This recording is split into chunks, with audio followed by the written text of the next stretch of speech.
Online కార్యక్రమానికి వచ్చిన దైవ సేవకులకు, విశ్వాసులకు నా హృదయపూర్వకమైన వందనములు తెలుపుకుంటున్నాను. సరండి, ఈరోజు ఉదయకాలాన దేవుడు నాకు అనుగ్రహించిన కృపను బట్టి, మంచి అవకాశాన్ని బట్టి దేవునికి కృతజ్ఞతాస్తుతులు చెల్లిస్తున్నాను. ఈరోజు మనకు ఒక పాఠం ఆత్మ కుమ్మరింపులు గురించి మనం మాట్లాడుకుందాం. అంతకంటే ముందు ప్రార్థన చేసుకుందాం. ప్రార్థన చేసుకున్న తర్వాత పాఠంలోకి వెళ్ళిపోదాం.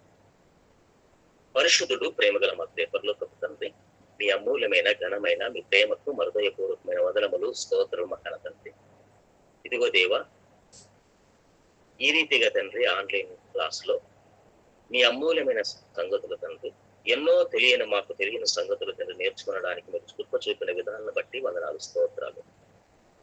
ఇదిగో తండ్రి, చెబుతున్న ప్రతి మాట తండ్రి మీ మాటగా మీ బిడ్డలు విని హృదయంలో భద్రపరుచుకొని ఆ మాటల ప్రకారంగా బ్రతికి చూపించే గొప్ప మనసును మీ బిడ్డలకు అనుగ్రహించమని స్తోత్రిస్తున్నాం. చెబుతున్న నాకును జ్ఞానాన్ని, జ్ఞాపక శక్తిని వివరించే విధానాన్ని నాకు దయచేయమని మా ప్రియుడును రక్షకుడును యేసు పరిశుద్ధుని ప్రాణం సమర్పించి అడిగి పెడతాం. స్తోత్రిస్తున్నాం మా తండ్రి. మన ప్రభువైన యేసు క్రీస్తున్నాం మీ తండ్రి పొందలాంటి. సరే, ఆత్మ కుమ్మరింపుల గురించి మనం నేర్చుకునే ప్రయత్నం చేద్దాం. దేవుడు మంచి అవకాశాన్ని ఇచ్చాడు.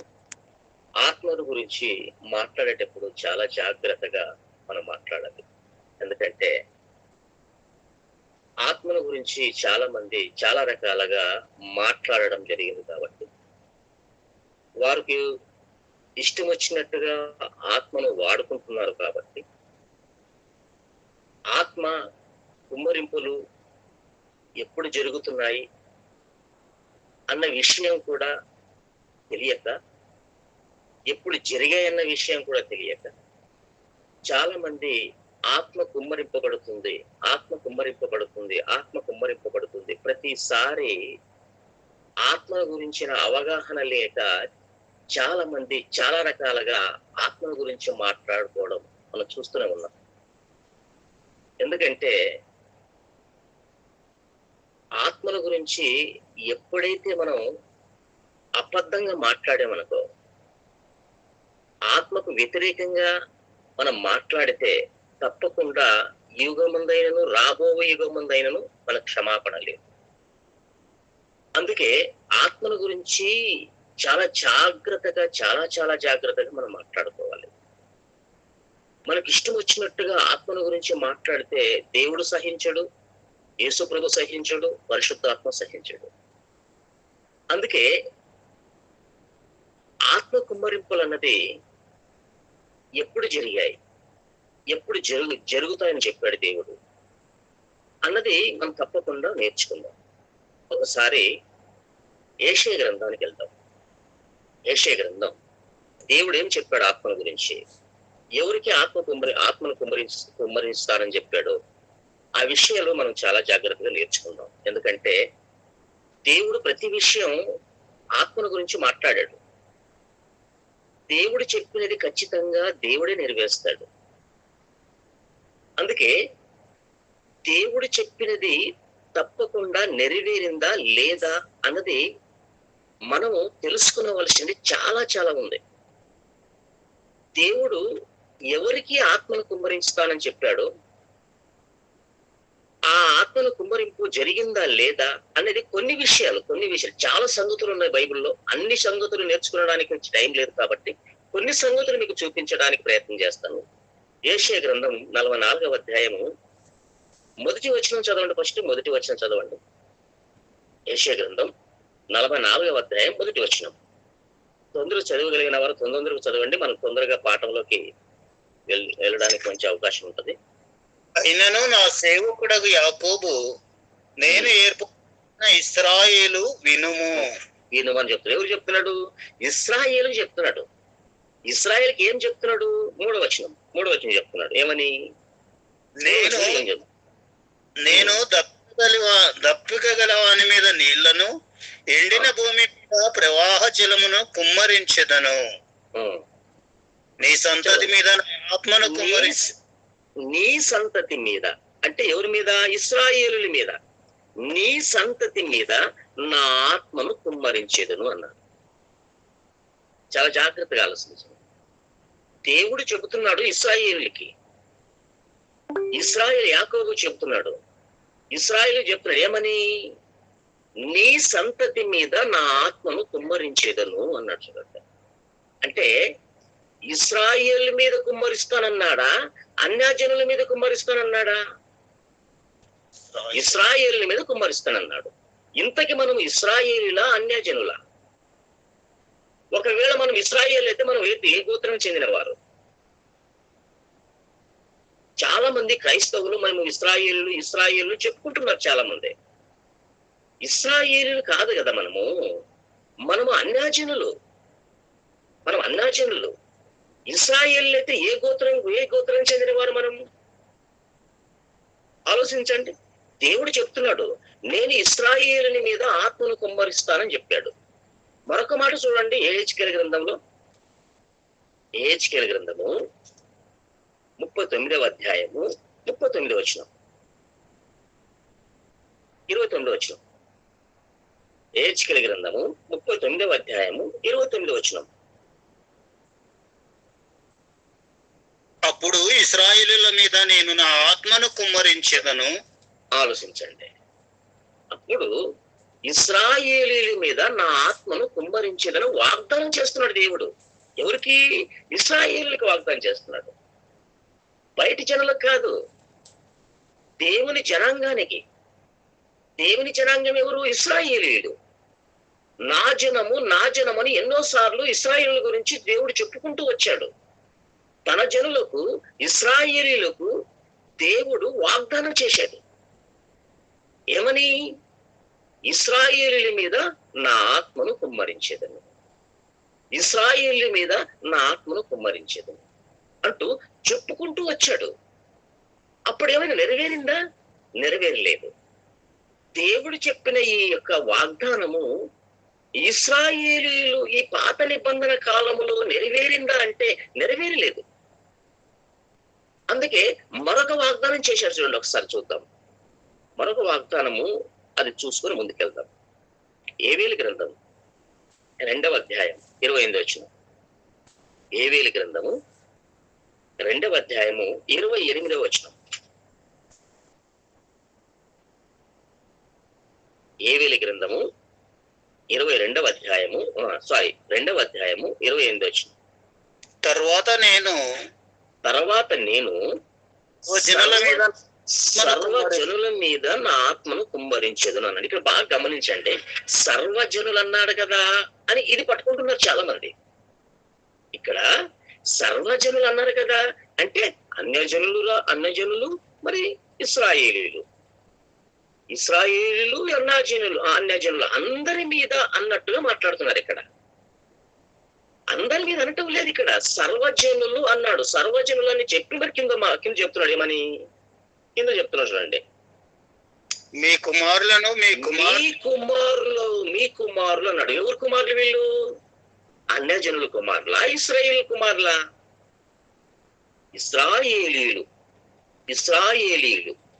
ఇశ్రాయేలీల గురించి మాట్లాడుతున్నాడు ఇక్కడ. సర్వజనులు ఇశ్రాయేలీలే.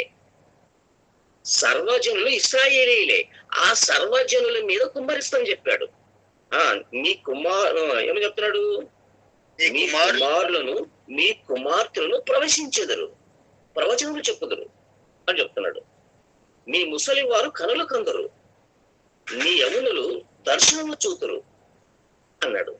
బాగా ఆలోచించండి, ఎవరైనా మన వాళ్ళు దర్శనములు చూశారా? కలలు కన్నారా? ప్రవచించారా? ఆలోచించండి. ఒకవేళ మనలో ఎవరైనా ప్రవశించామని చెప్పుకుంటే అది అబద్ధమైతుంది. ఇశ్రాయేలు గురించి మాట్లాడుతున్నాడు ఇక్కడ, ఇశ్రాయేలు గురించి మాట్లాడుతున్నాడు. ఇది తర్వాత మీకు చూపిస్తాను, తర్వాత ఎలా మాట్లాడాడు తర్వాత చెప్పారు, దేవుడు కూడా రాయించాడు, అని మరి చూపిస్తాను. ఇది వాగ్దానం, ఇశ్రాయేలు చేసిన వాగ్దానం. ఆత్మను కుమ్మరిస్తానని చెప్తున్నాడు. ఆలోచించండి, ఏమని చెప్తున్నాడు? తర్వాత నేను సర్వజనుల మీద నా ఆత్మను కుమ్మరిస్తాను అని చెప్పాడు. చూడండి, దేవుడు ఇశ్రాయేలు చేసిన వాగ్దానాలు చాలా ఉన్నాయి, చాలా ఉన్నాయి. దేవుడు ఆత్మల గురించి ఇశ్రాయేలు చేసిన వాగ్దానాలు చాలా దేవుడు చెప్పాడు, చాలా సార్లు చెప్పాడు. అందుకే ఈ వాగ్దానాలు ఎవరికి అన్నది మనం చాలా జాగ్రత్తగా ఆలోచిద్దాం. వాగ్దానాలు చేశాడు, దేని గురించి చెప్పి చేశాడు? ఆత్మ గురించి చేశాడు. ఏమని చేశాడు? ఇశ్రాయేలు మీద కుమ్మరిస్తానని చెప్పాడు. ఇశ్రాయేలు మీద కుమ్మరిస్తానని చెప్పిన దేవుడు ఈ వాగ్దానం చేశాడు కదా, ఈ వాగ్దానం ఇశ్రాయేలుకే చేశాడా అన్నది పౌలు చెప్పాడు. చూడండి, పౌలు రోమిలకు రాసిన పత్రిక రోమిలకు రాస్తూ పౌలు ఒక మాట చెప్తున్నాడు. చూడండి ఏం చెప్తున్నాడో చూద్దాం. రోమిలకు రాసిన పత్రిక 9వ అధ్యాయము 4వ వచనం. 9వ అధ్యాయము 4వ వచనం. 4వ వచనం చదవండి. వీరు ఇశ్రాయేలీలు. వీరు చెప్తున్నాడు, పౌలు చెప్తున్నాడు, రోమిలు చెప్తున్నాడు. ఏమని చెప్తున్నాడంటే వీరు ఇశ్రాయేలీయులు, వీరు ఇశ్రాయేలీయులు దత్తపుత్రత్వమును మహిమయు నిబంధనను ధర్మశాస్త్ర ప్రధానమును వీరివి అన్నారు. చూడండి, బాగా ఆలోచించండి. ధర్మశాస్త్ర ప్రధానమును ఆచరణాధారాలను వాగ్దానములు వీరివి అన్నారు. చూడండి, ఎవరు బట్ట వాగ్దానాలు? ఇశ్రాయేలీయులు. పౌలు చెప్తున్నాడు ఏవైతే వాగ్దానాలు చేశాడో అవి ఇశ్రాయేలీయులవి అని చెప్తున్నాడు. ఇశ్రాయేలీయులకి చేశాడని చెప్తున్నాడు. మనకు చేయలేదు కదా దేవుడు. దేవుడు మనకు చేసిన వాగ్దానాలు వేరు. కానీ పరిశుద్ధాత్మ గురించి ఇక్కడ వాగ్దానాలు చేశాడు దేవుడు. ఎవరికి? ఇశ్రాయేలీయులకి. ఇశ్రాయేలుకు వాగ్దానం చేశాడు. ఆత్మను మీ మీద కుమ్మరిస్తానని చెప్పాడు. ఆత్మను మీ మీద కుమ్మరిస్తానని చెప్పాడు. అందుకే ఒక మాట ఆ వాగ్దానాల గురించి చెబుతూ శిష్యులకి ఒక మాట చెప్తున్నాడు. చూడండి, లూకా సువార్త. యేసు ప్రభు మాట్లాడుతున్నాడు. లూకా సువార్త 24వ అధ్యాయము 49వ వచనం. లూకా సువార్త 24వ అధ్యాయము 49వ వచనం. బాగా గమనించండి, ఎందుకంటే ఈ పాఠం చాలా వ్యతిరేకంగా ఉంటుంది. కొంతమందికి అపార్థం చేసుకోకండి. వాక్యానుసారంగా ఉందో లేదో మాత్రం ఆలోచించండి. మనకు వాక్యానుసారంగా కావాలి, దేవుడు చెప్పినట్టుగా కావాలి. ఎవరు ఏమనుకున్నా దేవుడు చెప్పినట్టుగా చెప్పామా లేదా, దేవుడు అనుకున్నట్టుగా మాట్లాడామా లేదా, వాక్యం ఏమైనా కలిపి చెరిపామా అన్నది ఖచ్చితంగా మనం ఆలోచించాలి. ఎందుకంటే దేవుడు చెప్పినది ఖచ్చితంగా మనం చెప్పాలి. దేవుడు ఏం చెప్పాడో దాన్ని బేస్ చేసుకోవాలి. ఎవరికి చెప్పాడో బేస్ బాగా ఆలోచించాలి. ఆలోచించి పరిశీలించుకొని చెప్పాలి. అందుకే ఈ పాఠం చాలా మందికి వ్యతిరేకంగా కనిపించవచ్చు, కానీ వాక్యాన్ని ఆలోచించాలి. మనం బయట జనాలు చేసింది చూడొద్దు. దేవుని వాక్యంలో ఏముందో చూద్దాం. చదవండి.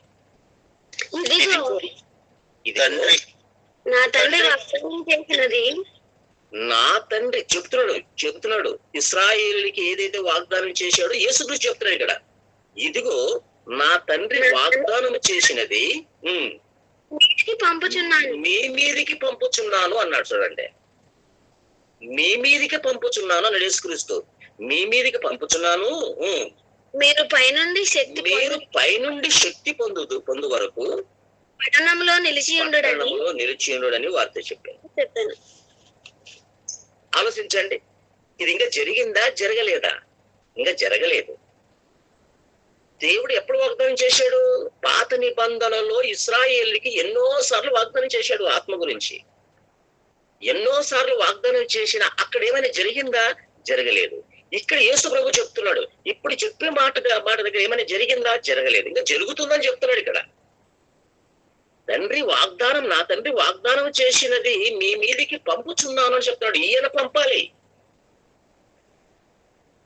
యేసుక్రీస్తు పంపాలి.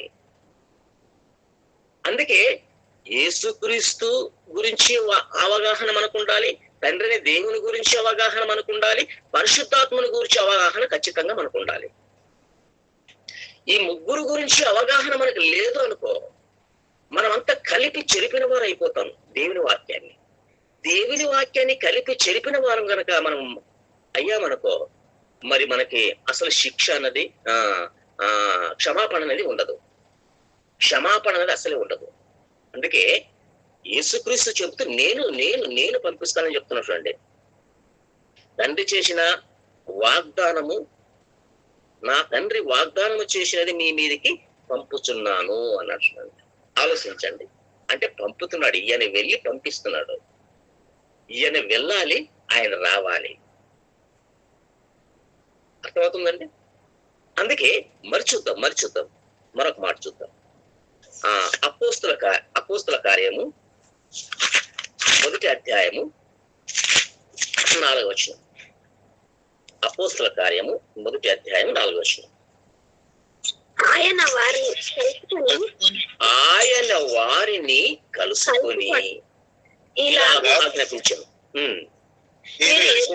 మీరు యెరూషలేము నుండి వెళ్ళక నా వలన వినిన తండ్రి యొక్క వాగ్దానము కొరకు నా వలన వినిన చెప్తున్నాడు. యేసుక్రీస్తు చెప్తున్నాడు, నా వలన ఏవైతే వాగ్దానం విన్నారో. ఎక్కడ? మత్తయి సువార్తలోను, లూకా సువార్తలోను, మార్కు సువార్తలోను చెప్పాడు వాగ్దానాలు. అంటే నేను ఒకటి మాత్రం చూపించాను, అంటే టైం మనకు సరిపోతుంది కాబట్టి. నా వలన వినిన అంటే తను చెప్పాడు, శిష్యులకి చెప్పాడు కాబట్టి ఆ చెప్పిన దాన్ని జ్ఞాపకం చేస్తున్నాడు. ఇప్పుడు నా వలన ఏవైతే విన్నారో, నా వలన వినిన తండ్రి యొక్క వాగ్దానము కొరకు కనిపెట్టుడి.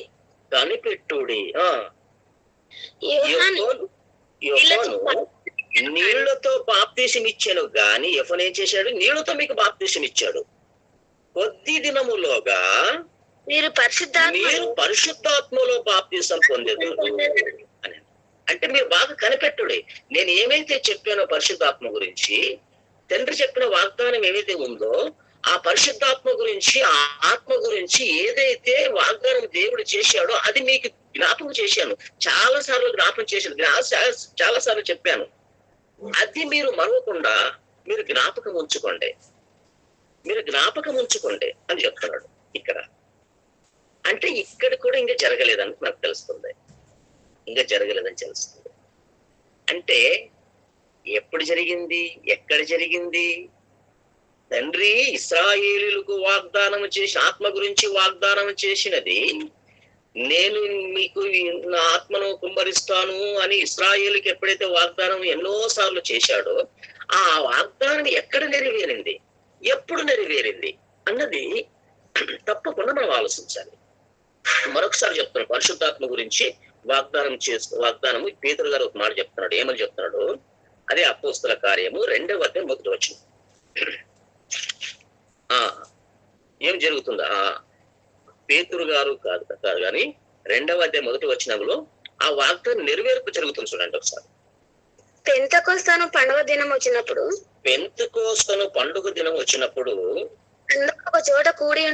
అందరూ ఒక చోట కూడి ఉండిరి. అప్పుడు వేగముగా వీచు బలమైన గాలి వంటి ఆకాశము నుండి అకస్మాత్తుగా వారు కూర్చుండి ఉన్న ఇల్లంతయు నిండెను. మరియు అగ్ని జ్వలల వంటి నాలుకలు విభాగింపబడినట్టుగా వారికి కనబడెను. వారిలో ఒక్కొక్కని మీద అన్న చెప్పండి. చూడండి, వారిలో ఒక్కొక్కని మీద రాళ్ళగా కుమ్మరింపగా అనొచ్చు, రాళ్ళగా అనొచ్చు, ఆత్మ కుమ్మరింపు కూడా అనొచ్చు. ఇక్కడ రాళ్ళగా అందరూ పరిశుద్ధాత్మతో నిండిన వారై ఆ ఆత్మ వారికి వాక్శక్తి అనుగ్రహించిన కొలది అన్య భాషలతో మాట్లాడేది. తండ్రి ఇశ్రాయేలులకు ఆత్మ గురించి ఎన్నో సార్లు వాగ్దానం చేశాడు. దాన్ని ఎత్తి చూపుతూ ఆ శిష్యులకు యేసుక్రీస్తు కూడా చెబుతూ వచ్చాడు. వాళ్ళకి చెబుతూ వచ్చిన ఆ వాగ్దానము ఎక్కడ నెరవేరింది? ఇక్కడ నెరవేరింది. ఇక్కడ కుమ్మరింపబడింది. ఎవరి మీద? ఇశ్రాయేలు మీద. ఇక్కడ అన్యజనుల మీద కుమ్మరింపబడలేదు, ఇశ్రాయేలు మీద కుమ్మరింపబడింది. అందుకే అన్నాడు యోవేలు గ్రంథంలో, సర్వజనుల మీద. అంటే అక్కడ ఈ శిష్యులోటే లేదు, అందరు ఉన్నారు అన్నమాట. అక్కడ ఇశ్రాయేలుకు సంబంధించిన వారు శిష్యులు కాకుండా అనేకులు ఉన్నారు. అక్కడ అనేకులు ఉన్నారు కాబట్టి ఆ అనేకుల మీద, ఆ సర్వజనుల మీద యోవేలు గ్రంథంలో చెప్పినట్లు, యోవేలు ప్రవక్త మాట్లాడిన ప్రకారంగా అక్కడ కుమ్మరింపబడింది. అంటే ఏం కుమ్మరింపబడింది? పరిశుద్ధాత్మ, ఆత్మ కుమ్మరింపబడింది. దేవుడు చెప్పినది నెరవేర్చేంత వరకు వదలడనమాట. అంటే ఆ ఆత్మ కుమ్మరింపు జరగాలంటే, దేవుడు చెప్పిన వాగ్దానం నెరవేరాలంటే యేసు రావాలి, యేసు వీళ్ళకి వచ్చి ఇశ్రాయేలు చెప్పాలి, ఇశ్రాయేలు చెప్పి ఆయన వెళ్ళిపోవాలి, ఆయన వెళ్ళిపోయి మరి ఆ పరిశుద్ధాత్మను వాళ్ళ మీదకి పంపించాలి. అప్పటి వరకు జరగదన్నమాట. అంటే తండ్రి చేసిన వాగ్దానాలు యేసుక్రీస్తు ద్వారా నెరవేరాలి. ఆలోచించండి. ఆత్మ కుంపరింపు ఇక్కడ జరిగిందనమాట. ఎవరి మీద జరిగింది? ఇశ్రాయేలుల మీద జరిగింది. ఇశ్రాయేలుల మీద జరిగింది. ఒకసారి మీరు అదే అపోస్తల కార్యంలో ఉన్నారు కాబట్టి, 2వ అధ్యాయంలో ఉన్నాము కాబట్టి 33వ వచనం చదవండి. 33వ వచనం, 33వ వచనం. కాగా ఆయన దేవుని కుడిపార్శ్వమునకు హెచ్చింపబడ్డాడట. అంటే వెళ్ళిపోయాడు. యేసుక్రీస్తు భూమిని విడిచి పరలోకానికి వెళ్ళిపోయాడు. తండ్రి కుడిపార్శ్వమున ఉన్నాడు. హెచ్చింపబడి పరిశుద్ధాత్మను గూర్చి వాగ్దానమును చెప్తున్నాడండి. అంటే ఆయన వెళ్ళిపోయాడట, ఆయన కుడిపార్శ్వంలో ఉన్నాడట. ఇప్పుడు పేతురు గారు చెప్తున్నాడు ఏమని? పరిశుద్ధాత్మను గూర్చిన వాగ్దానము తండ్రి వలన పొంది మీరు చూచుచున్న వినుచున్న దీనిని కుమ్మరించి ఉన్నాడు అనండి. కుమ్మరిస్తాను, ఇశ్రాయేల్ మీద ఆత్మను కుమ్మరిస్తానని చెప్పాడే, ఇక్కడ కుమ్మరిచ్చాడు అని చెప్తున్నాడు పేతురు గారు. తండ్రి చేసిన వాగ్దానమును తండ్రి వలన పొంది మీరు చూచుచున్న వినుచున్న దీనిని కుమ్మరించి ఉన్నాడు అనొచ్చునండి. కుమ్మరించేశాడు. దేవుడు ఇశ్రాయేలు చేసిన ఆ ఆత్మ కుమ్మరింపు ఎక్కడ జరిగిందంటే ఇక్కడ జరిగింది. కుమ్మరించాడు. ఎప్పుడు? యేసుక్రీస్తు వెళ్ళాడు. యేసుక్రీస్తు వెళ్ళి ఆ ఆత్మను పంపించాడు.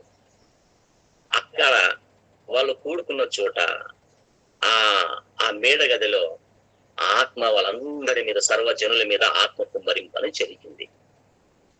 ఎవరి మీద? ఇశ్రాయేలు మీద. మన మీద కాదు. ఈ మాటలన్నీ పట్టుకొని, ఈ మాటలన్నీ తీసుకొని చాలా మంది ఏం చేస్తున్నారంటే, ఆత్మ దిగుతుంది, పరిశుద్ధాత్మ దిగుతున్నాడు, ఆ పరిశుద్ధాత్మ కుమ్మరింపబడుతుంది, మీరు కుమ్మరింపబడుతుంది, మీరు ఒక పరిశుద్ధాత్మ గురించి వేచి ఉండండి అని చాలా సభల్లోనూ, చాలా మందిరాల్లోనూ, చాలా ప్రసంగాల్లోనూ ఈ బోధకులు చెప్పుకుంటూ ఉంటున్నారు. అంటే ఆల్రెడీ ఆత్మ కుమ్మరింపబడింది. మరి ఆత్మ కుమ్మరిస్తాడు దేవుడు. ఆలోచించండి. మరి ఆత్మ కుమ్మరింపబడుతుందా? ఒకసారి గమనించండి.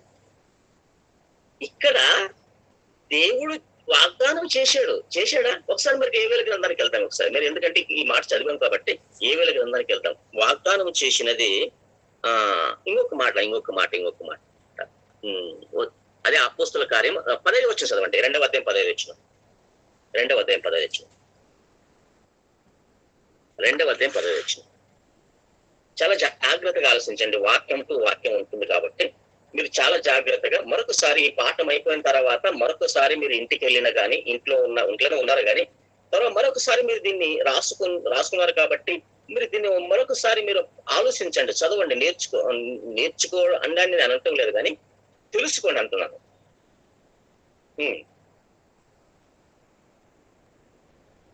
2వ అధ్యాయం 15 వచనం.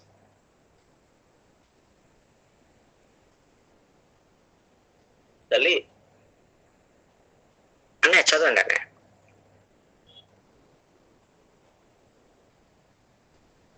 మీరు అర్థం కాకపోతే మరి నన్ను అడగండి, తప్పేం లేదు. అర్థం కాలేదనుకో, అందరూ సైలెంట్ అయిపోయారు, ఎందుకు అయ్యారో నాకు తెలియదు కానీ మీకు అర్థం కాకపోతే మరి అడగండి. మీకు అర్థం అయిందో లేదో మరి నాకంటే అర్థం కాలేదు. 2వ అధ్యాయం 15 వచనం. ఆత్మ గురించి ఎందుకంటే చాలా జాగ్రత్తగా మనం వినాలి, నేర్చుకోవాలి కాబట్టి చదవండి తల్లి. టైం అవుతుంది కాబట్టి తొందరగా చదివితే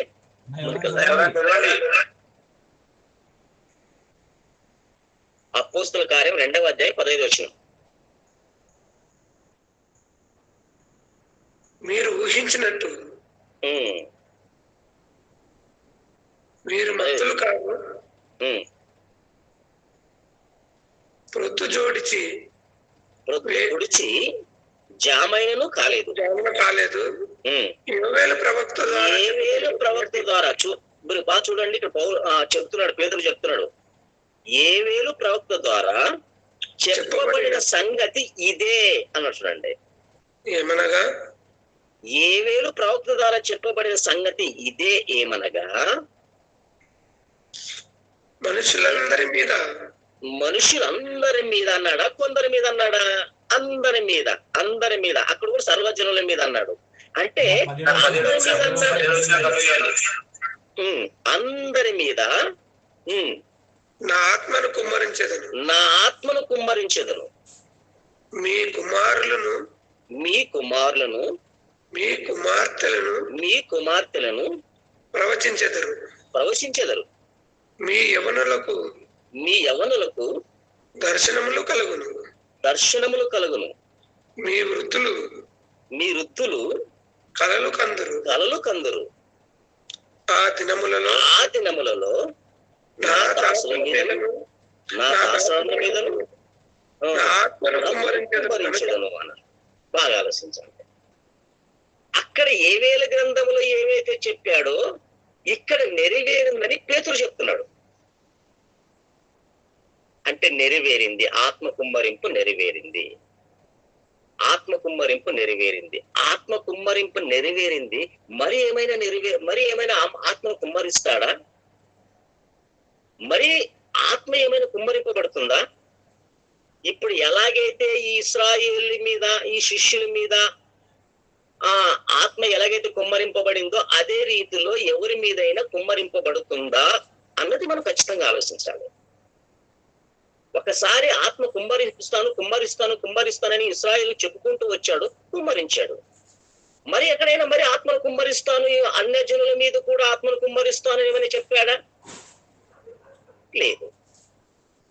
మరి అంటప్పుడు మరి మనకి ఆత్మ ఎలా, మరి మనకి ఎలా వస్తుంది ఆత్మ? మన మీద ఎలా ఆత్మ కుమ్మరింపబడుతుంది? మరి వాళ్ళకేమో ఆత్మ కుమ్మరింపబడింది, వాళ్ళు ప్రవేశించారు, వాళ్ళు అన్య భాషలతో మాట్లాడారు. ఇప్పుడు మనకేమైనా మనకి ఎలా? ఇప్పుడు వీళ్ళు అనుకుంటున్నారు, చాలా మంది ఆత్మ గురించి అవగాహన లేక చాలా మంది ఏం చేస్తున్నారంటే ఆత్మ కుమ్మరింపబడుతుంది. మీరు చప్పట్లు కొట్టండి, మీరు ప్రార్థన చేయండి, మీ మీద ఆత్మ కుమ్మరింపబడుతుంది అని ప్రతి సభల్లో, చాలా మంది సభల్లో మేము ఉన్నట్టుగా మనకు తెలుసు. అన్నప్పుడు ఆత్మ దిగుతుంది అంటున్నాడు. ఆత్మ దిగుతుందా? ఆత్మ ఆల్రెడీ కుమ్మరింపబడింది కదా, మరి ఆత్మ ఎక్కడి నుంచి దిగుతుంది? ఒకవేళ ఆత్మ దిగితే అల్లరి చేస్తుందా? ఆలోచించండి. చాలా మంది ఏం చేస్తున్నారంటే ఆత్మ దిగింది అని చాలా మంది ఎగురుతారు. ఆత్మ దిగింది అని చాలా మంది, ఆత్మ దిగినందుకే చాలా మంది ఇలా ఎగురుతారు, తప్పించిపోతున్నారు అని చాలా మంది మాట్లాడుకుంటున్నారు. ఆత్మ దిగితే అల్లరి చేయదు కదా. ఆత్మ సమాధానమకే కర్త గాని అల్లరికి కర్త కాదని కొరింథీయులకు రాసిన మొదటి పత్రిక, అది చదవండి. కొరింథీయులకు రాసిన మొదటి పత్రిక 14వ అధ్యాయం 33వ వచనం. కొరింథీయులకు రాసిన మొదటి పత్రిక 14వ అధ్యాయం 33వ వచనం. చదవండి. 14వ అధ్యాయం 33వ వచనం.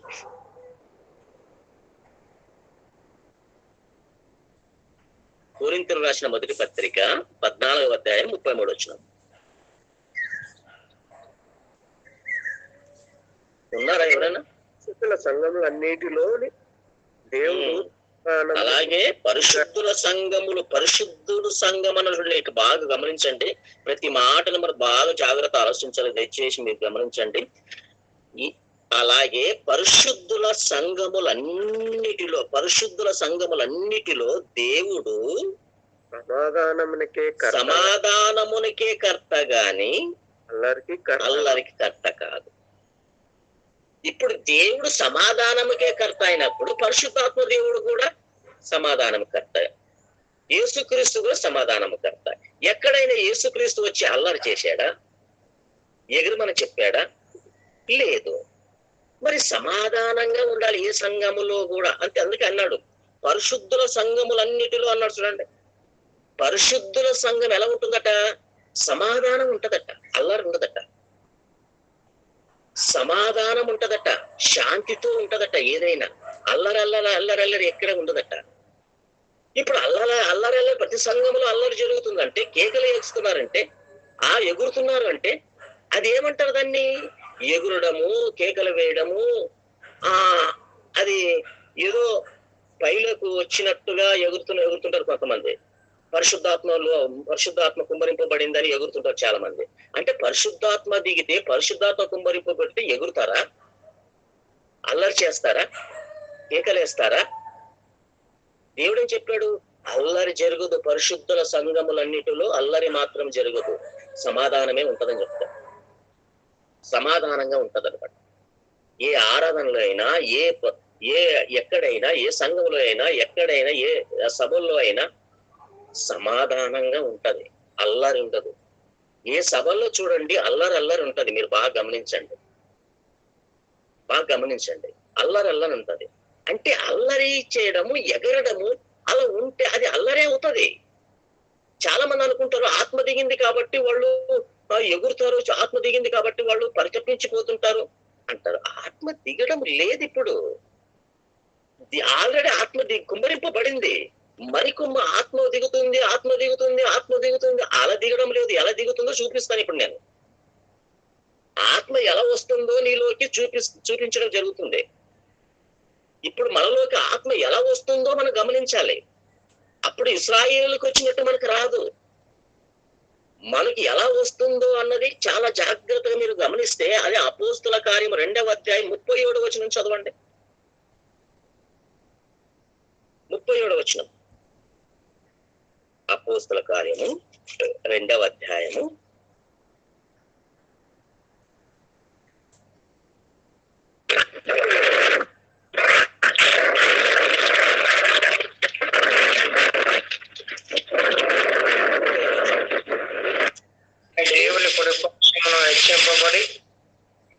2వ అధ్యాయము 37వ వచనం. వారు ఈ మాట విని హృదయంలో నొచ్చుకొని, పేతురు ప్రసంగం చేస్తున్నాడు. అదే ఆత్మ గురించి ప్రసంగం చేస్తూనే వస్తున్నాడు. అందరూ చాలా మంది గ్రీకు దేశంలో వచ్చారు. ఎన్నో దేశాల నుంచి వాళ్ళు అక్కడ శబ్దం విని, ఆ శబ్దం విని ఆత్మ దిగింది కాబట్టి, ఆత్మ కుమ్మరింపబడింది కాబట్టి అన్ని దేశాలు, చాలా ప్రాంతాల నుంచి అక్కడికి వచ్చారనమాట. అక్కడికి వచ్చిన ఆ చుట్టుపక్కల ప్రాంతాలందరూ వచ్చారు కాబట్టి వాళ్ళకి చెప్పడం జరుగుతుంది. పేదలు చెబుతూ ఆయన చెబుతూ ఉండగా వారి మాట విని హృదయంలో నొచ్చుకొని, సహోదరులారా మేమేమి చేతుమని పేతురును కడమ అపోస్తులను అడగగా పేతురు మీరు మారు మనసు పొందండి అన్నాడు. బాగా గమనించండి. ఇక్కడ ఏం చెప్పాడు? మారు మనసు పొందండి. క్షమాపణ నిమిత్తము, పాప క్షమాపణ నిమిత్తము. ఎందు నిమిత్తం మారు మనసు పొందాలి? పాప క్షమాపణ నిమిత్తము. పాప క్షమాపణ మీద ప్రతివాడు యేసుక్రీస్తు నామమున బాప్తిస్మము పొందుడి అన్నట్టు. ఇక్కడ బాగా గమనించండి. పేతురు చెప్తున్నాడు, అక్కడ ఉన్న వారందరూ చెప్తున్నాడు. ఏమని చెప్తున్నాడంటే, మీరు అందరూ వచ్చారు, అన్యజనులు వచ్చారు, అందరూ సమస్తం వచ్చారు. ఇప్పుడు అందరు కలుసుకున్నారు. ఇక్కడ ఆ శబ్దం విని అందరూ వచ్చేసారు అన్నమాట. ఇశ్రాయేలే కాదు, మొత్తం వచ్చేసారు. మొత్తం వచ్చేసిన వారికి చెబుతున్నాడు. ఇప్పుడే ఏం చెప్తున్నాడు? మీరు మారు మనసు పొందండి, పాప క్షమాపణ నిమిత్తం యేసుక్రీస్తు నామమున బాప్తిస్మము పొందుడి. అప్పుడు మీరు పరిశుద్ధాత్మను వరము పొందుదురు అన్నట్టు. ఎలా పొందుతారట?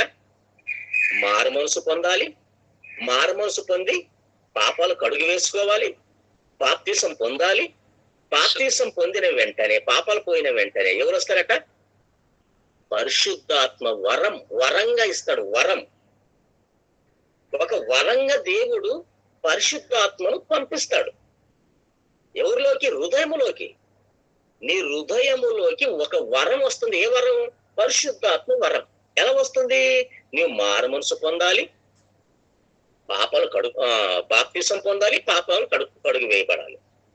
అంటే పాపాలు నీలో ఉంటే పరిశుద్ధాత్మ నీలోకి రాదు. నీవు మారు మనసు పొందకపోతే పరిశుద్ధాత్మ నీలోకి రాదు. నీవు మారు మనసు పొంది బాప్తీసం తీసుకున్న తర్వాత, నీ పాపాలు కడుగు వేయబడిన తర్వాత, అప్పుడు పరిశుద్ధాత్మను వరం నీలోకి వస్తుంది. ఆ ప్రకారంగా మనకు పరిశుద్ధాత్మ వరంగా మనలోకి వస్తుంది. గాని ప్రత్యేకంగా ఆకాశము నుంచి మనకి ప్రత్యేకంగా మన మీదకి ఆత్మ కుమ్మరింపబడదు. ఆత్మ కుమ్మరింపబడదు. ఎందుకంటే చాలా మంది బాప్తీసం తీసుకొనని వారు ఎగురుతున్నారు, బాప్తీసం తీసుకున్న వారు ఎగురుతున్నారు ఆత్మ దిగిందని. చెప్పే పాస్టర్ కూడా ఏం చేస్తున్నారంటే, ఆత్మ దిగుతుంది, ఆత్మ దిగుతుంది, ఆత్మ దిగుతుంది, మీరు ప్రవశించండి, మీరు ప్రార్థన చేయండి, మీరు దేవుణ్ణి గణపరచండి అని బాప్తీసం తీసుకున్న వారికి చెప్తున్నాడు, తీసుకొనని వారికి చెప్తున్నాడు. అంటే బాప్తీసము తీసుకొనని వారి మీదకి ఆత్మ దిగుతుందని చెప్తున్నాడు, బాప్తీసం తీసుకున్న వారికి ఆత్మ దిగుతుందని చెప్తున్నాడు. ఇక్కడ ఏం పేతురు చెప్పాడు? ఈ పేతురు మాటకి ఏమైనా విలువ ఇచ్చినట్ట చెప్పండి? పేతురు మాటని తీసేసినట్టే కదా మరి. అంటే దేవుడు పరిశుద్ధాత్మ చేత రాయించాడు పేతురు చెప్పిన మాటలన్నీ. ఆ మాటలు మరి ధిక్కరించినట్టే కదా మరి. ఆలోచించండి. మీరు మారు మనసు పొంది పాప క్షమాపణ నిమిత్తము బాప్తీసం పొందాడు. అప్పుడు మీకు పరిశుద్ధాత్మను వరము మీ మీదకి వస్తుంది చెప్తాను. ఆలోచించండి. పరిశుద్ధాత్మ వరం మీకు వస్తుంది అని చెప్తున్నాడు. అలా ఆ ప్రకారంగా మనకు పరిశుద్ధాత్మ వరం వస్తుంది. గాని ప్రత్యేకంగా ఆకాశము నుంచి, ప్రత్యేకంగా పరలోకము నుంచి మనుషులందరి మీద ఆత్మ కుమ్మరింపబడదు. ఆలోచించండి. కొంతమందికి ఆ అపోస్తులు చేతులు ఉంచడం వల్ల పరిశుద్ధాత్మ వచ్చినట్టుగా మనకు తెలుసు. అది వాళ్ళకు వరాలు ఉన్నాయి కాబట్టి, వాళ్ళకు దేవుడు ఆ శక్తి ఇచ్చాడు కాబట్టి. ఇప్పుడు మనకి ఏ రకంగా వస్తుంది? బాప్తీసం తీసుకుని పాపాలు కడిగి మారు మనసు పొంది బాప్తీసం తీసుకుని పాపాలు కడుక్కున్న వారికి మాత్రము పరిశుద్ధాత్మ వరం అన్నది మన మీదకి వస్తుంది, లేకపోతే రాదు. బాప్తీసం మారు మనసు పొంది బాప్తీసం తీసుకోకపోతే, పాపాలు కడుక్కోకపోతే పరిశుద్ధాత్మ వరం ఎవరికి రాదు. ఆలోచించండి. అలా తప్పకుండా అలా వస్తుంది. పైనుంచి, ఆకాశం నుంచి, లేకపోతే అక్కడ ఆ జనాల మీద కుమ్మరింపబడుతుంది అన్నది ఎక్కడైనా ఉంటూ చూపించవచ్చు. ఏం తప్పేముండో చెప్పండి. జరుగుతుంది. ఇంకెప్పుడు కూడా ఆత్మ కుమ్మరింపులు జరుగుతున్నాయి అని ఉంటే మనం నమ్మొచ్చు. కానీ లేదే. ఆలోచించండి. మరి ఇప్పుడు మనకి ఈ ప్రకారంగా దేవుడు ఆత్మను మన హృదయంలోకి పంపిస్తున్నాడు. అందుకే ఇప్పుడు ఈ ఆత్మను గురించి చాలా మంది చాలా రకాలుగా మాట్లాడారు కదా. మరి వీళ్ళకి ఎలా చెప్పండి? ఆలోచించండి. వీళ్ళ ఆత్మ గురించి ఏమైనా అవగాహన ఉందా? దేవుడు చెప్పిన ఆత్మ గురించి, దేవుడు చెప్పిన వాగ్దానాల గురించి ఏమైనా అవగాహన ఉందా? మరి దేవుడు పరిశుద్ధాత్మ చేత రాయించిన గ్రంథం కదా, మహాజ్ఞాన గ్రంథం కదా, పరిశుద్ధ గ్రంథం కదా. మరి ఈ పరిశుద్ధ గ్రంథము పరిశుద్ధాత్మ చేత రాయబడిన గ్రంథం. ఇది పరిశుద్ధాత్మ ప్రేరేపణ కలిగి మనుషులు రాశారు. మరి పరిశుద్ధాత్మ చేత రాయబడిన ఈ గ్రంథాన్ని మనము ఉన్నది లేనట్టుగా, లేనిది ఉన్నట్టుగా మనం ప్రకటిస్తే మరి పరిశుద్ధాత్మ వ్యతిరేకంగా మాట్లాడినట్టే కదా. మరి పరిశుద్ధాత్మకు వ్యతిరేకంగా మాట్లాడితే మరి పరిశుద్ధాత్మ చేత రాయబడింది, ప్రేరేపణ చేత రాయబడిందా లేదా ఒక మాట చూడండి ఒకసారి. ఇంకా టైం ఉంది కాబట్టి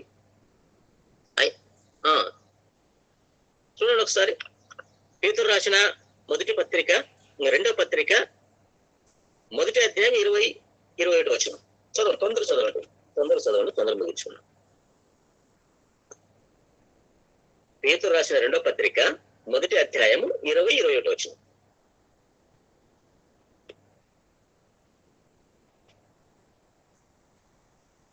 అయ్యా దయచేసి చదవండి, తొందరగా చదివితే మనకి, ఎందుకంటే లేట్ అయితే కనుక.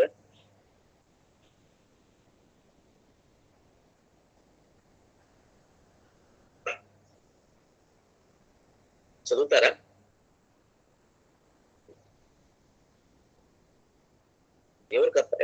ఎవరు మాట్లాడటం లేదు, ఉన్నారా లైన్లో? ఒకడు తన ఊహను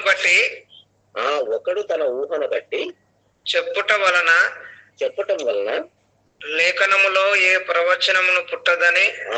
ఎవరైనా గాని ఊహలతో దేవుని వాక్యాన్ని ప్రకటించారనుకో, దేవుని వాక్యం చెప్పారనుకో, ఏది పుట్టదు. మొదట గ్రహించుకొనవలెను. ఏది పుట్టదని మొదట గ్రహించుకొనవలెను. ఎలయనగా ప్రవచనము ఎప్పుడు మనుషుని ఇచ్చిన బట్టి పుట్టలేదు గాని మనుషులు పరిశుద్ధాత్మ వలన ప్రేరేపింపబడిన వారై దేవుని మూలముగా పలికారు. అంటే పరిశుద్ధాత్మ ప్రేరేపణతో పలికిన మాటలేవి, పరిశుద్ధాత్మ ప్రేరేపణతో పలికి రాయబడిన మాటలేవి. అలాంటి మాటలను అర్థం చేసుకొనక, సరిగా విభజించకపోతే గనక మనము పరిశుద్ధాత్మకు వ్యతిరేకంగా మాట్లాడిన వారు అవుతాం. పరిశుద్ధాత్మకు వ్యతిరేకంగా మాట్లాడితే ఏమి జరుగుతుందో మత్తయి సువార్త 12వ అధ్యాయం 31వ వచనం నుంచి. మత్తయి సువార్త 12వ అధ్యాయం 31వ వచనం. 12:31. కాబట్టి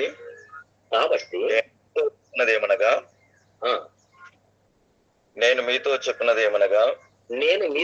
ఏమనగా మనుషులు చేయు ప్రతి పాపమును దూషణయు వారికి క్షమింపబడును గాని ఆత్మ విషయమైన దూషణకు పాప క్షమాపణ లేదు. 32. ఆత్మను గనక దూషిస్తే వాళ్ళకి పాప క్షమాపణ లేదని చెప్పి మరి 32లో చెప్తాడు. ఏమని చెప్తున్నాడు? మనుష్య కుమారునికి విరోధముగా మాట్లాడిన వారికి పాప క్షమాపణ కలదు గాని, అంటే యేసుక్రీస్తుకి వ్యతిరేకంగా మాట్లాడితే పాప క్షమాపణ ఉందట. గాని పరిశుద్ధాత్మకు విరోధముగా మాట్లాడిన వారికి ఈ యుగమందైనను రాబో యుగమందైనను పాప క్షమాపణ లేదు. ఆలోచించండి. బాప్తిసం తీసుకున్నా, బాప్తిసం తీసుకోకపోయినా పరిశుద్ధాత్మ గురించి వ్యతిరేకంగా మాట్లాడితే, పాస్టర్ కావచ్చు, నేను కావచ్చు, ఎవరు కావచ్చు, విశ్వాసి కావచ్చు, సేవకులు కావచ్చు, పరిశుద్ధాత్మకి వ్యతిరేకంగా మాట్లాడితే ఈ యుగమందైనను రాబో యుగమందైనను పాప క్షమాపణ లేదు. ఆలోచించండి. ఎందుకంటే ఆత్మ ఎప్పుడు దిగుతుందో ఎప్పుడు దిగిందో అన్న అవగాహన కూడా ఉండాలి. ఒక సేవకునికి ఆత్మ గురించి చెప్పేటప్పుడు ఆత్మ గురించి అవగాహన ఉండాలి. దేవుడు ఏం చెప్పాడు ఆత్మ గురించి, యేసుక్రీస్తు ఏం చెప్పాడు ఆత్మ గురించి అని అవగాహన ఉండాలి. ఆ అవగాహన ఉండి ఆ దేవుడు చెప్పిన ప్రకారంగా, యేసుక్రీస్తు చెప్పిన ప్రకారంగా ఆత్మల గురించి వివరించాలి. అలా వివరిస్తే తప్పకుండా దేవుడు చెప్పినట్టుగా, యేసుక్రీస్తు చెప్పినట్టుగా ఏమి రాయబడిందో ఆ ప్రకారంగా, వాక్య ప్రకారంగా మనం వివరణ అనేది అనేకులకు అందిస్తే ఆ ప్రకారంగా నేర్చుకుంటారు. ఉన్నట్టుగా నేర్చుకుంటారు. ఉన్నట్టుగా నేర్చుకునేవారు పరలోకానికి వెళ్తారు. ఉన్నట్టుగా నేర్చుకుని పాటించిన వారు పరలోకానికి వెళ్తారు. లేనిది ఉన్నది లేనట్టుగా చెబితే వాళ్ళు కూడా అదే నేర్చుకుంటారు. వాళ్ళు కూడా అదే నేర్చుకుని వాళ్ళు లేనిది ఉన్నది లేనట్టుగా గనక నేర్చుకుంటే పరిశుద్ధాత్మకు వ్యతిరేకంగా ఉన్నారు కాబట్టి పరిశుద్ధాత్మ వ్యతిరేకంగా మాట్లాడారు కాబట్టి, చెప్పారు కాబట్టి, చెప్పిన వారికి క్షమాపణ లేదు, విన్నవారికి క్షమాపణ లేదు. ఆలోచించండి. అంటే సమాజాన్ని ఎక్కడికి నడిపిస్తున్నట్టు? కొంతమంది సేవకులు, అందరు కాదు కానీ కొంతమంది సేవకులు అనేకుల్ని ఎక్కడ నడిపిస్తున్నట్టు? వాళ్ళకి ఏమైనా క్షమాపణ వైపు, దేవుని వైపు, పరలోకం వైపు నడిపించినట్టుగా కనిపిస్తుందా చెప్పండి? అంటే వాళ్ళు నరకానికి నడిపించినట్టుగా కనిపిస్తుంది. క్షమాపణ లేదు. క్షమాపణ లేకపోతే ఎక్కడికి వెళ్తారు? నరకానికి వెళ్తారు. మరి నరకానికి వెళ్ళడానికి నడిపించినట్టుగా మనకు కనిపిస్తుంది. వీరు నరకానికి, చెప్పేవారు నరకానికి వెళ్తారు, వినేవారు నరకానికి వెళ్తారు. ఆలోచించండి. అందుకే ఆత్మ కుమ్మరింపుల గురించి జరిగిందా జరగలేదా అన్నది కూడా మనం ఖచ్చితంగా ఆలోచించాలి. ఎందుకంటే ఆత్మ గురించి గనక మనము ఇష్టం వచ్చినట్టుగా మాట్లాడేమనుకో, పాప క్షమాపణ ఈ యుగం ముందైనను రాబో యుగం ముందని మనకు లేదు. ఓకే, చాలా జాగ్రత్తగా ఆలోచించి, ఇంకా ఏమైనా ఇందులో మీకు డౌట్ గా ఏమైనా ఉంటే మీరు కావాల్సిన అడగొచ్చు, ఫోన్ చేసి అడగొచ్చు. నా నంబర్ మీరు చూసుకోండి. అన్న సునందన్న దగ్గర మన నంబర్ ఉంది, తర్వాత బెజ్మీన్ దగ్గర నా నంబర్ ఉంది. మీరు కావాలంటే నాకు ఫోన్ చేయండి. మీకు అర్థం కాకపోతే, ఒకవేళ మీకు డౌట్లు ఉంటే, కావాలంటే దాన్ని నేను సాధ్యమైనంత వరకు నేను మీకు చెప్పే ప్రయత్నం చేస్తాను. అపార్థం మాత్రం చేసుకోకండి. ఉన్నది ఉన్నట్టుగా మనం ప్రకటించాలి. అపార్థం చేసుకోకపోయినా దేవుడు నాకు శిక్షించకూడదు. కాబట్టి వాక్య ప్రకారంగా దేవుడు ఏం చెప్పాడో ఆత్మ గురించి ఆ ప్రకారమే చెప్పడానికి నేను ప్రయత్నం చేశాను. కాబట్టి ఆ ప్రకారం చెప్పాను. కాబట్టి మీరు గమనించి అది అవునో కాదో మీరు తెలుసుకొని, ఒకవేళ మీకు డౌట్ ఉంటే నాకు ఫోన్ చేసి అడిగితే నేను దానికి సమాధానం చెప్పే ప్రయత్నం నేను చేస్తాను. విన్నా మీకందరికీ ఈ యొక్క ప్రోగ్రామ్ జరిపిస్తున్న దైవ సేవకులకు అందరికీ నా హృదయపూర్వకమైన వందనాలు తెలుపుతూ ఈ మాటలు ముగిస్తున్నాను. చిన్న ప్రార్థన చేసుకొని సమయాన్ని అప్పగిస్తున్నాను. మహాగణుడు, పరిశుద్ధుడు, ప్రేమ గల మా ప్రియ పరలోక తండ్రి, మీ అమూల్యమైన ఘనమైన మీ ప్రేమకు మా హృదయపూర్వక వందనములు, స్తోత్రములు. ఇదిగో దేవ, ఆత్మ కుమ్మరింపు తండ్రి, ఆత్మ కుమ్మరింపుల గురించి తండ్రి మీరేమైతే చెప్పారో ఇశ్రాయేలులకి తండ్రి, వాటిని తండ్రి మీ బిడ్డలకు వివరించడం జరిగింది. తర్వాత ఏమి జరిగిందో ఆ విషయాలు కూడా మీ కుమారుడికి చెప్పడం జరిగింది తండ్రి. ఎంత మాత్రం అపార్థం చేసుకున్నా అర్థం చేసుకొని ఉన్నది ఉన్నట్టుగా నేర్చుకొని, ఉన్నది ఉన్నట్టుగా చెప్పడానికి, ఉన్నది ఉన్నట్టుగా పాటించడానికి మాకు మంచి జ్ఞానాన్ని అనుగ్రహించి తండ్రి, మీరున్న చోటుకు చేరుకోవాలంటే ఉన్నది ఉన్నట్టుగా చెప్పాలి, ఉన్నది ఉన్నట్టుగా నేర్చుకోవాలి, ఉన్నది ఉన్నట్టుగా పాటించాలి. అలా పాటిస్తేనే మీరున్న చోటుకు చేరుకుంటామన్నది వాస్తవం. కాబట్టి ఈ విషయాన్నంతటి మీ బిడ్డలు చూసుకొని, అర్థం చేసుకొని, హృదయంలో భద్రపరుచుకొని, ఆ మాటల ప్రకారంగా బ్రతికి చూపించే గొప్ప మనుషులు కనుక జరిపింపచేయమని మీ కృప, మీ కాపుదల అనుగ్రహించి ఇంతటికి కారకులైన మీ బిడ్డలందరికీ తండ్రి ఆలోచన ప్రతిఫలాన్ని మీరు అనుగ్రహించి గొప్పగా మీ దీవించి ఆశ్రయ బలపరచమని మా ప్రియుడును రక్షకుడును యేసు పరిశుద్ధుని ప్రార్థించి అడిగి పెడుతూ స్తోత్రిస్తున్నాము తన తండ్రి. అందరికీ Please subscribe our channel.